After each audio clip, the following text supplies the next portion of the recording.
Hey, this is Chris. I've already done a shelf run through not too long ago, but I gained a few games over Christmas and I've tidied it all up and it just looks better now. I thought I'd give it another shot and hopefully be a bit more confident about it this time.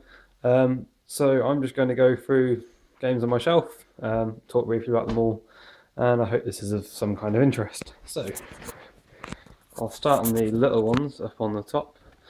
So, Back to the Future is if you ever played Chrononauts, a bit like that. Essentially, you have there's no picture on it, but you have an array of cards. So you have I think it's 4x4 grid of cards, and you're going back in time and flipping these various cards to try and make various things happen. Some of them are linchpins. When you flip a linchpin, various other cards, which are called ripples, flip over. So if you go and kill someone, then a ripple will flip because that person's no longer in the timeline and they couldn't have caused anything.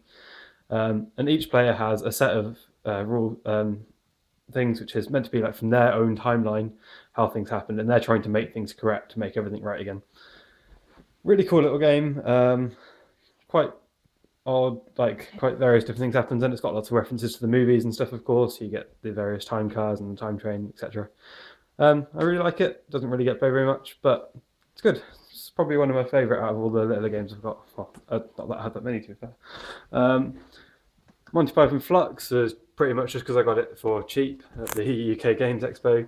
Um, as with all Flux games, it starts off as a draw and play one, and one of the kind of cards you can play is a new rule card, and that changes the rules as you go on. And that one, of course, has lots of Monty Python references, such as "I just want to sing." I'm not actually going to.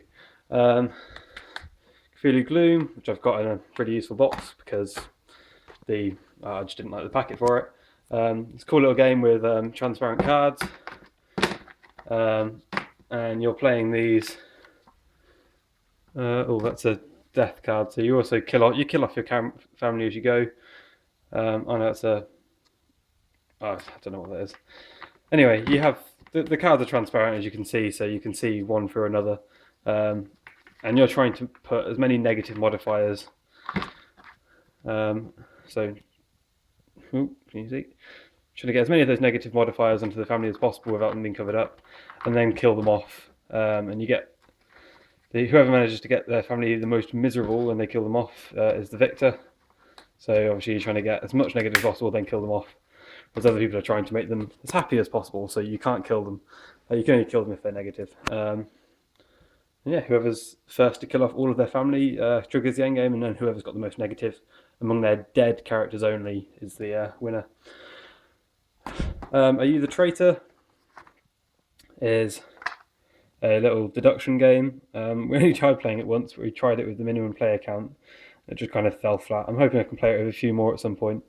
So it's 4 to 10, so hopefully I can play it with, I don't know, 8 or something sometime. I don't know when that might happen, but that'll be interesting to try. You have a sort of a good and a bad wizard. You've got a guard, and you've got various other things, and you're all trying to work out who each other are. Saboteur is another little kind of traitory game which I've not actually played. It's in a flash new box. Got it at the UK Games Expo in like June. Just haven't played it. It seems quite fun. You're trying to dig through a mine to get to some kind of treasure or like a gem at the end, and someone is the traitor in the game, and they're trying to mess up everyone else. So they're trying to break your tools and send the where you're digging the wrong way. The way it's laid out is you start over here, and you've got 1, 2, 3 of the possible finish places, and only one of them's the actual one. So you've got to try and get to the one which is correct. So they might try and divert you so you can't get to 2 of them or something. Small World, Small World and Small World Underground is quite a well-known game. The first kind of proper board game I got actually, which is as a result of watching Will Wheaton's Tabletop last year. You're competing over a board, and you have a race and special power, which is different. So they're all shuffled up, and you'll have a different special power of each race every single time. So you might have the Royal Mudmen or the Flying Rats or something. Quite fun. I've not played. I actually played it just at the end of last year. It's very. It's quite interesting. I tend to lose at it, which I think is why I'm saying it's not amazing. But yeah, it's Cool little area control game. Oh yeah, and you sort of have a race at a time, and it goes into decline, and you move on to a new one. And they both get you points, but you kind of move forward through time. So it's kind of like over many years, as these various races are rising up to power and then falling into decline as time goes forwards, and other newer civilizations take them over. Oops, trying not to fall over. Connect 4 Advanced, just Connect 4 in 3D. Probably seeing the little picture. You build up. It's just a 4x4x4. I like that because I win it most of the time. Quirkle, I've only just got. I've only played it once, and we just messed around with it a few times. You have these various coloured tiles with different shapes on them. When you place one, it has to be in a line of either the same shape or the same colour. And you get as many points as are in the lines which you make with the tile you've placed. If you get 6 in a row, you get 12 points. It's called a Quirkle. You get lots of that, and that's how you score. When the tiles run out, that's the end of the game, and whoever's got the most points wins. Monopoly, just because I nipped that from home, I think, and I've never actually played it. That one's just because it's a University of Birmingham edition. Everyone knows that game, and no one wants to know about it, and I never actually play it. It's just there because it's a university one, and because I just don't want to throw it away, I guess. As it's a family one rather than mine.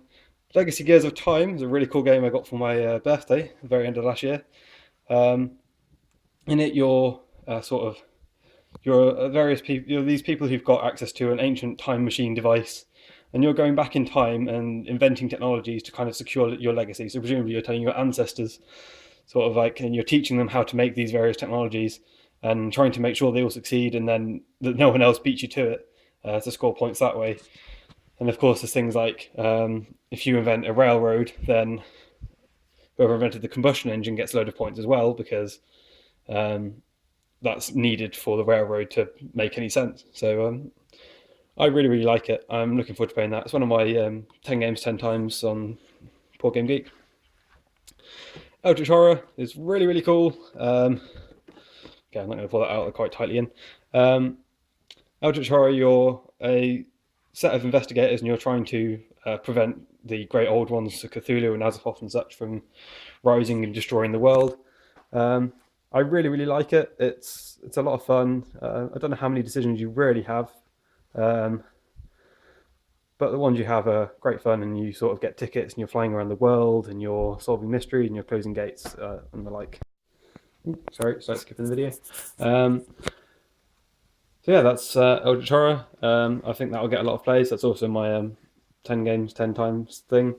And I'm really looking forward to expansions for it, because a lot of people on Board Game Geek have said there's not enough cards and counter cards and stuff. I've not really found that to be a problem, but if lots of other people are coming across it, I'm sure we will eventually, and I'm hoping expansions come out before it bothers me. Legendary is a really cool deck building game from Upper Deck. Marvel themed, so all the kind of Marvel superheroes. You're essentially a kind of shield management kind of person, and you're managing a team rather than actually playing with one of the superheroes. So you've got various ones on their cards, and you're building those into your deck to build up the best possible team and fight off bad guys, and trying to beat the mastermind who's trying to do a different scheme. There's various masterminds, and there's a ton of different schemes. I've got some extras I printed off as well from like variant ones. So infinite different kind of setups you can do, and it makes the game a bit different every time. And you've got a ton of different heroes, so that's all different every time. Really fun, I like it. I've not played in a little while, but it's great. This is Professor Pugnacious.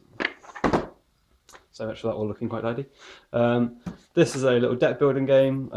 I've not played it since I got it, actually. I played the alpha version when print and play when it was being kickstarted, and I wasn't hugely impressed, so I've not felt particularly like I want to play, but I do think it'll actually be quite good. The main mechanic in it is you've got a card ring, which means each person has a set of cards in front of them, and after each kind of play of cards, which is all simultaneous, it's just a kind of it's quite a standard deck building game. You have this mechanic, and each turn you pass one card around to the next person, so the available cards for you yourself to buy move around, and then various other of the cards in the game work around manipulating it, such as moving a card around it, so you can move a powerful card from someone else's area into your own and steal that to buy. I think it'd be quite fun now it's completed, because one of the problems we had with it before was like it kind of felt like there was this really cool theme, but none of it was going to show through because there was no art or anything on the print and play I did.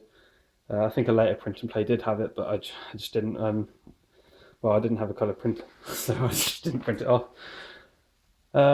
Dixit. Most people know Dixit. You have a load of cool cards with amazing art on them by Murray something. Really cool. You just have each round someone's a judge, and they say something and put down one of their cards face down. Everyone else picks one of their cards, which is as much like it as possible, puts them in, and then the person who's the judge picks which one is their favourite of those. Sorry, not their favourite. Which one they think? Sorry.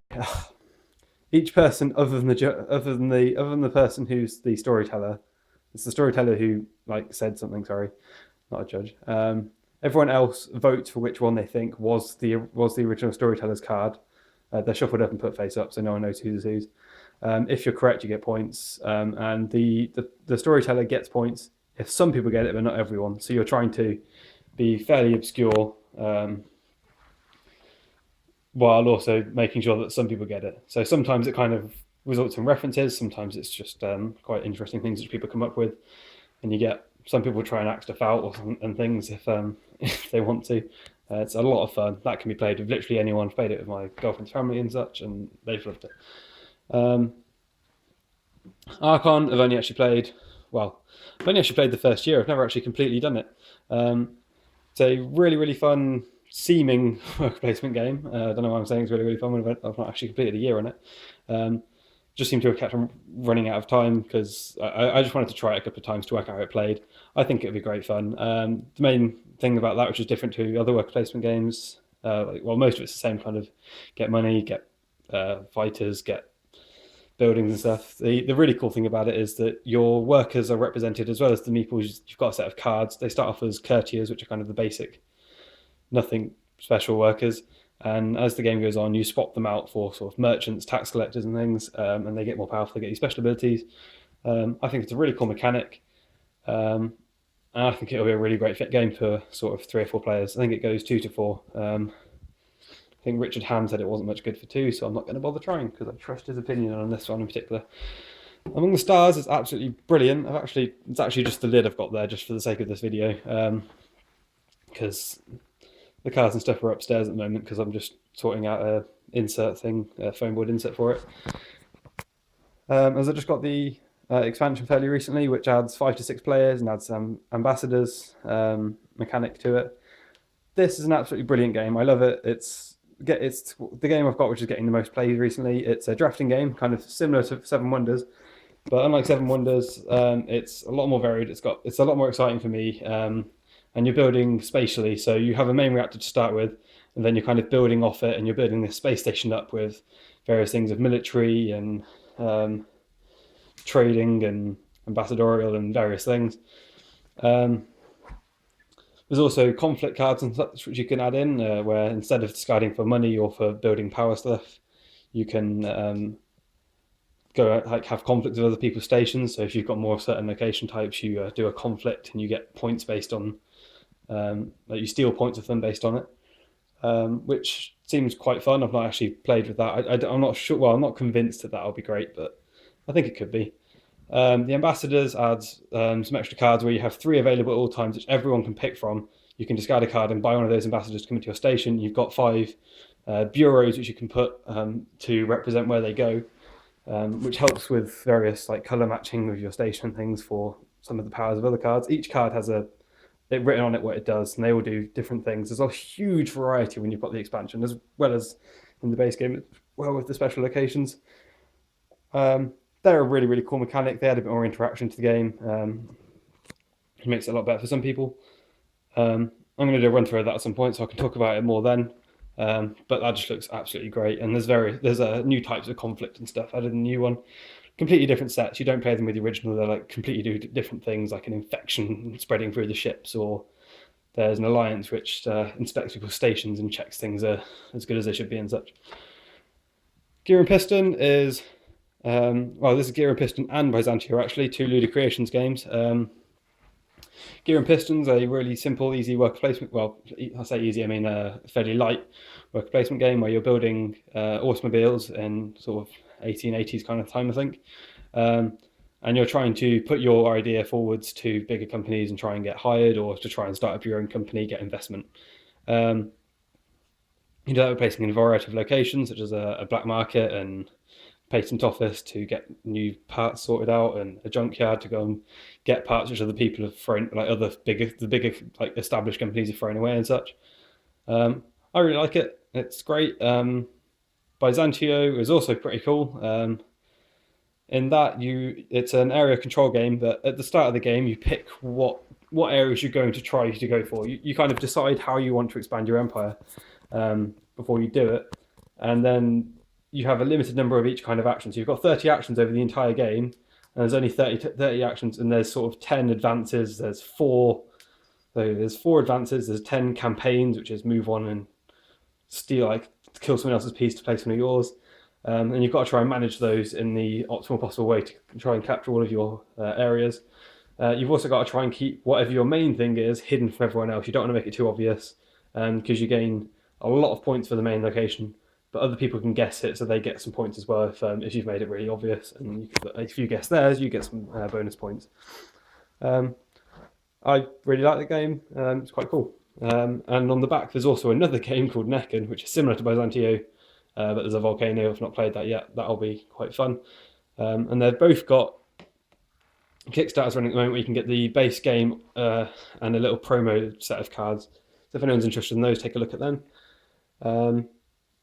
You can get some extra little things. So I think the Gear and Piston one's called the Americans. The Byzantio is an event set. I'm looking forward to the event set because it lets us change up the events in the game. Each 6 like time steps in it, you have something happen, like some kind of disaster, and same kind of thing happens in Necken, but it's volcano based. So that's quite cool. Turo of the Seas. It's like Turo if you've ever played that, but you have dragons. So in Turo and Turo of the Seas, you're placing a tile each one of your turns. You've got a hand of 3. You're placing a tile and you're moving your ship around, and you're trying to avoid getting knocked off the board, or in Turo of the Seas, also trying to avoid getting eaten by a dragon, or Daikaiju, I think. But I really like this one over the original one. The original one I've actually just put, I had on Games for Geek Gold, and I've gotten sending that to someone in Hong Kong soon whenever I can get to the post office.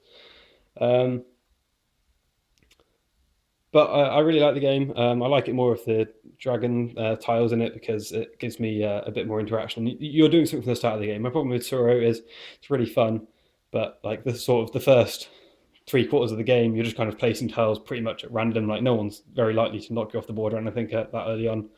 And like the last few minutes is where you're actually getting a bit tight and you're trying to be careful and manage your moves.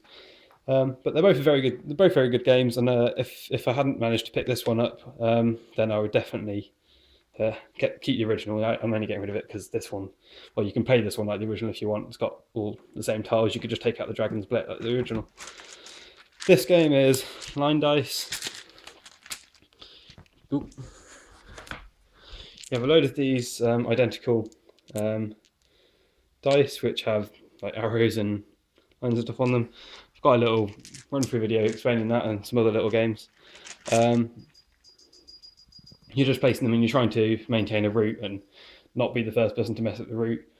Play as many people as you want. It's quick and very easy, and it's in a little bag, so it's easy to carry around. Which I got directly off the guy who made it on Board Game Geek somewhere. I can't remember his name, I'm afraid. That's quite fun. It's not perfect, but it didn't cost me much either, so it's good. Cards Against Humanity.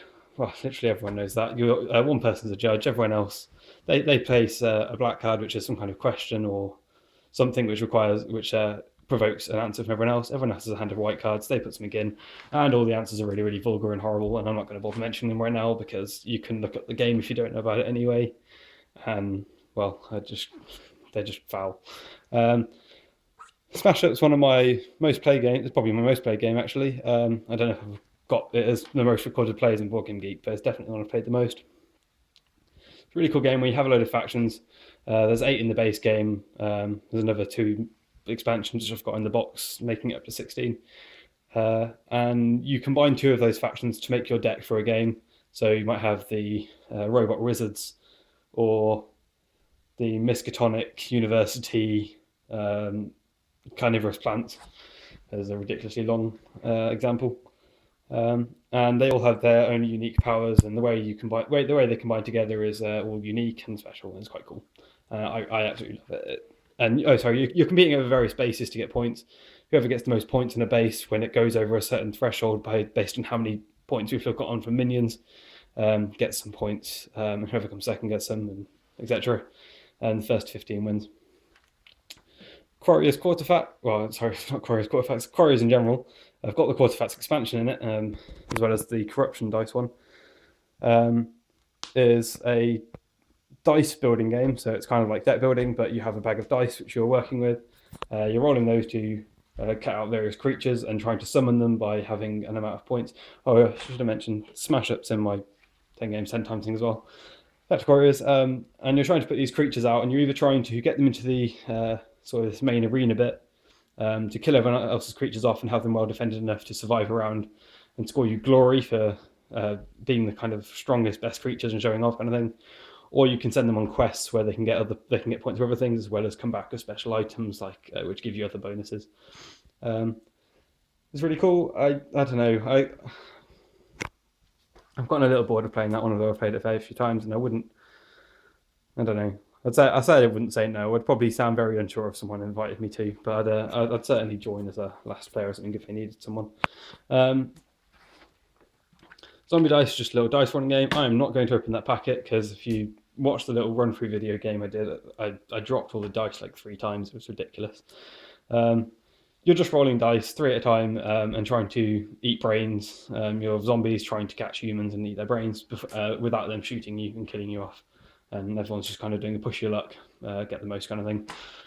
Love Letters is a very popular game as well because it's very cheap. In that, you've just got a load of cards and you're trying to get... Oh, I'm not going to bother getting out. You're trying to get to the princess. You're trying to get a letter to the princess to show her your love and get tokens of affection off her. The first person to 3 tokens of affection offer, I think, wins, and you play it over multiple rounds. Each of the cards has its own special abilities, like a Baron, where you can pair with someone else, and whoever's got the lowest loses, and they discard, and they're out of the round. And there's the kind of escalate through various things. So the guards are at the lower end, but they're a bit more immune to other people's powers and things like that.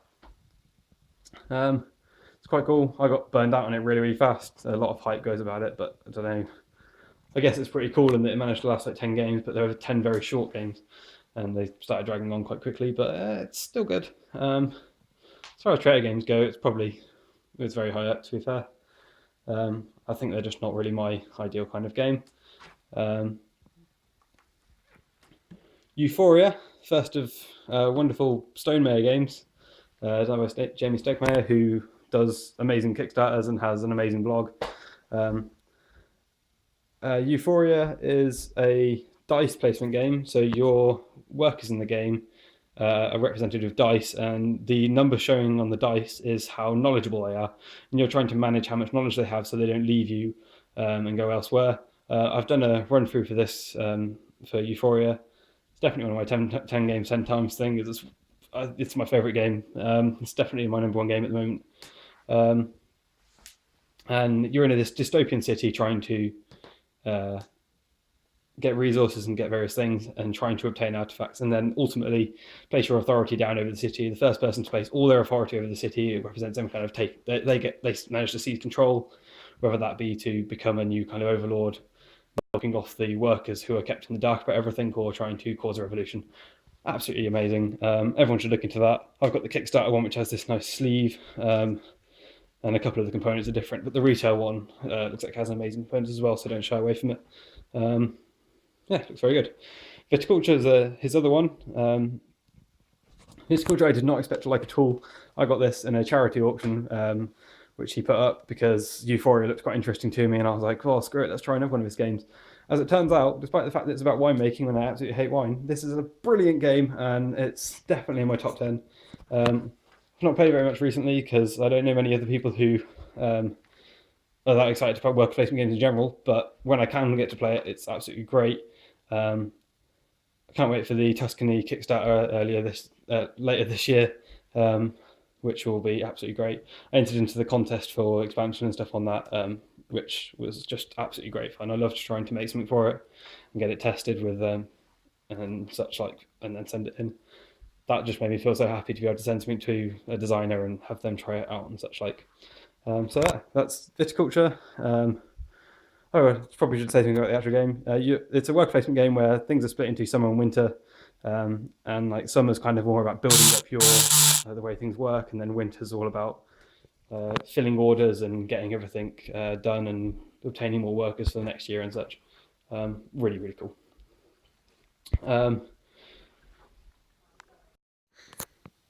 Okay, that was another housemate going to brush her teeth before bed. They're another slight break, and my phone might run out of battery in a minute, so I don't know how long this particular video will last for. Hopefully, it'll be at a convenient time. Galaxy Trucker is a really, really cool game where you're building ships, and you're building these spaceships out of junk parts, trying to jimmy them together to manage to survive in this kind of race among traders who are trying to become first in the race, but also get cargo and stuff along the way from various planets they found along the race, and then sell them at the end. Everyone's trying to compete to get the most credits, and it's played over 2 phases. The first one being you build your ship, everyone does it in real time, dives their hands in quick to try and grab all pieces, and build their ship as efficiently as possible, but also try and get themselves first in the starting order. Very fun. I've done a run through for that as well as a massive introduction video, because the anniversary edition and expansions add so much stuff that it just took me forever to get through it all. If you want to know about the expansion stuff, if you go on the introduction video and skip to about halfway through, that's when I actually start talking about it. I made sure to go base game first, then that stuff, to try and make it easier to watch for people, as it is an hour long. I think it's ridiculous, but it's a really, really cool game. Definitely worth trying to play it if you have the opportunity. Steam Night Revolution, hiding down here just because it's the right kind of height to make this box fit at any height, is a really cool game which, well, I don't think anyone really knows much about it really, because it's quite small and not very well known. There wasn't many copies sent to the UK. I don't think there's only one place which sold it, but I asked for it for Christmas and my sister obliged. Played it a few times already. I really, really like it. There's various win conditions based on like how well the Empire does. You're trying to cause a revolution in a sort of steampunk world, but you don't really know at the very start of the game whether you might want to come last so you don't get the Empire beat you down, or you might want to come first so you successfully cause a revolution. You might want to come second because the person in first might be so far ahead that everyone revolts back against them, and the person in second essentially wins. And you're doing that by having these simultaneous rounds where you're chucking cards in and you're temporarily supporting different factions. So you might actually be wanting the suffragettes to win, but you might temporarily support the workers' unions kind of thing, just to kind of gather their support so that when you ultimately go for it at the very end, they'll help you out and help you go for the victory. Very, very interesting, very cool. I've only played it with 3. It goes up to 5. I think it'll work amazingly with 5. Can't wait to play that. Definitely worth looking into if you can find anywhere to get it, but I think there's probably not many places you can get it. I think it's Spirit or Shire Games or something in the UK which does it. Zombicide, which I've got tons of. The season 1's in there as well, so hidden into those boxes. I think this box has most of the boards and all the zombies in it, and this one's got the other boards and all the cardboard bits and card and stuff, which is with the game. Love the game. Doesn't get played enough, not nearly enough, because it takes so long and it's difficult to get a night where I can play it all. A fair few of the gaming events of things I've been to recently, it's been quite short and I managed to fit it in. But hopefully, when student friends, I'm working now, but I still have student friends, hopefully when they're back around in the area, we'll be able to get some plays in, because they don't have anything to do with their time. I know they're actually working, but you know what I mean. Essentially in Zombicide, you're these group of survivors and you're going around, you're trying to fight off this zombie horde, trying to survive through an apocalypse kind of situation. Yeah, it's well worth looking at. If you want to get it, I'd recommend you just wait for the 3rd Kickstarter, to be honest, and get it that way. as you'll get a load of bonus stuff that way. I bought season 1 as retail, and I kickstarted the second one. And to be honest, I don't know if I should have bothered with season 1, although it does have better tiles, so I guess it's quite good for that. Forbidden Desert has to be a game in a tin somewhere, doesn't there? Forbidden Desert's a bit like Pandemic, if you've ever played that, or Forbidden Island. But in this one, you have you're in a desert, and there's a sandstorm happening, and it's shifting all the sand around, covering things up, and making it harder to move around and such like.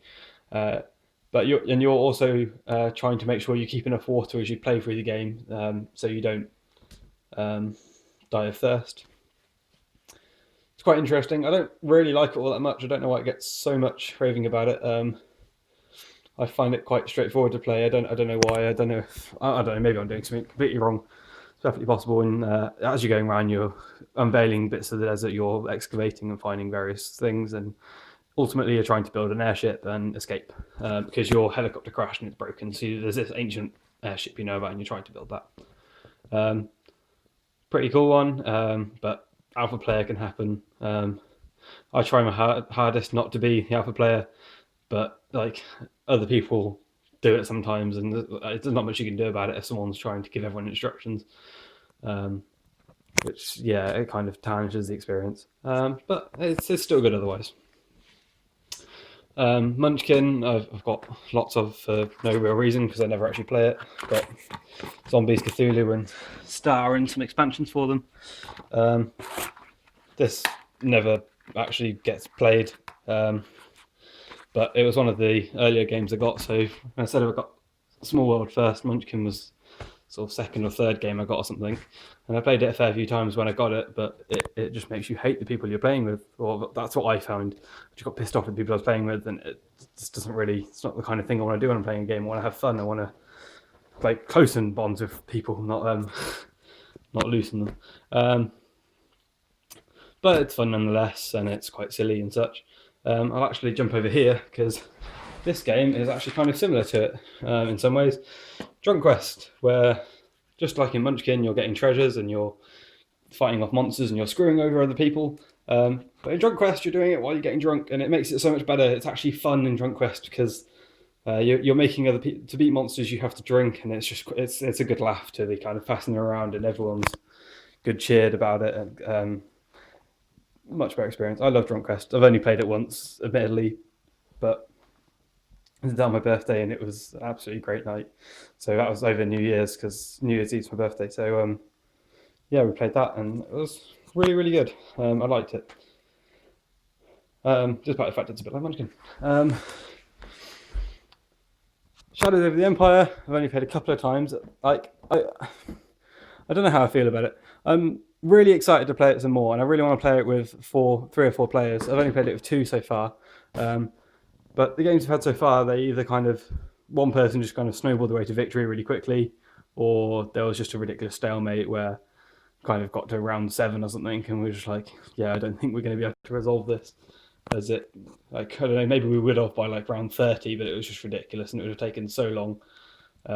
We just decided to call it a stalemate and give up. I think it's quite interesting with 4, as you'll have various people who work together, and you don't have the runaway leader problem because everyone can kind of pitch in to try and help beat them, and it'll be a lot more tactical. But it's quite interesting, and you have a grid, a 3x3 grid of these characters. Each corner is a player's distinct personality, like who they are in the game, kind of thing, and they're trying to influence all these other characters and use the abilities of various characters that they have influence and they have control over, to ultimately either get the most influence across the game or get all the tokens, or without being any conflict. So like you're kind of strong without having competition with other people, or to have the most influence down over the city and have control over this distinct personality, like a prince or something, who's really important and will kind of support that you're amazing. I don't know what the point of trying to achieve it is, other than just making yourself really influential and powerful over the city. But it seems like it could be quite cool. That's my 3rd Artipia game. I've got 3 of them. I like Artipia, they're a very cool company, and I like their Kickstarters, although a lot of people seem to complain about things on them, which is a shame. I say it's a shame. If they've had problems, they've had problems, but you know what I mean. Manhattan Project, I traded Seasons away because I didn't really like Seasons very much, and I picked up Manhattan Project instead. In it, you're trying to build nuclear bombs to make your nation the strongest. I got the expansion because it puts in the nations and stuff, and it makes it a bit better. Ultimately, it has a similar kind of problem to Munchkin, although it's completely different in that the player interaction in it, where you can damage people's buildings.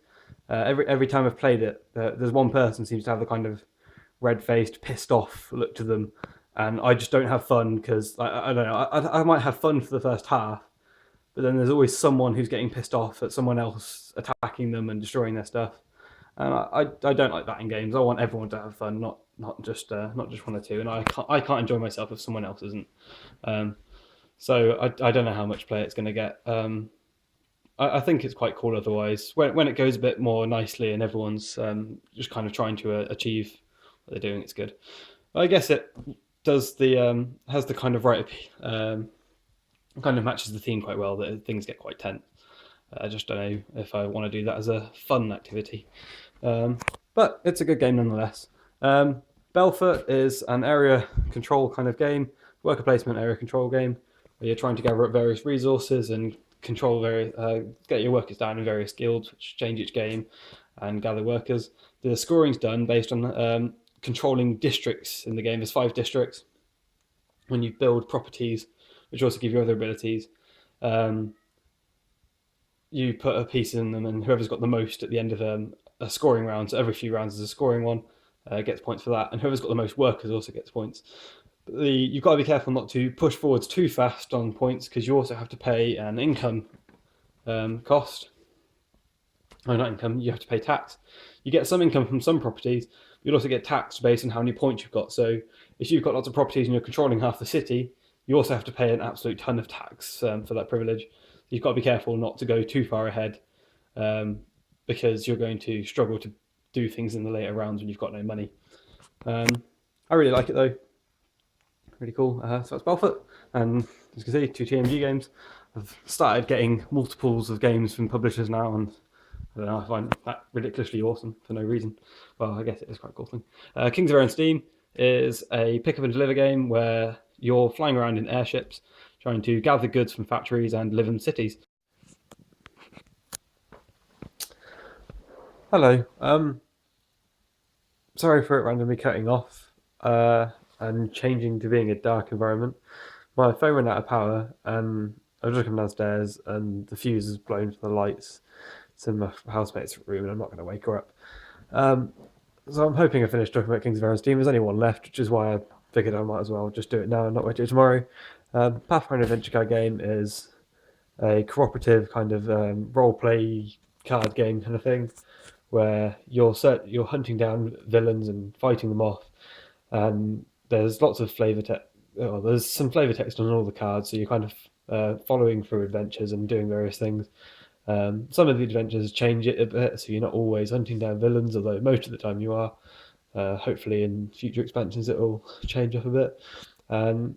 Your characters can gain new items and spells and such into their deck, and your deck changes as you play the game. So every time you complete a mission, you get some kind of reward, and anything you've gained during the mission you can modify into your deck, and that becomes a part of your character.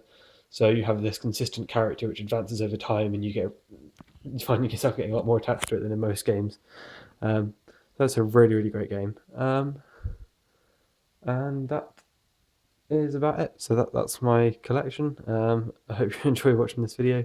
As I mentioned last time I recorded this, if there's anything on this shelf, I've already done Euphoria, which is what I've just taken upstairs, but if there's anything on this shelf which you'd like to see a run through of, or an introductory video like I did for Galaxy Trucker or such like, comment on this video or send me a message or something on Board Game Geek. It's just Smooth Smith it's my username on there, and I'll endeavour to get that done for you.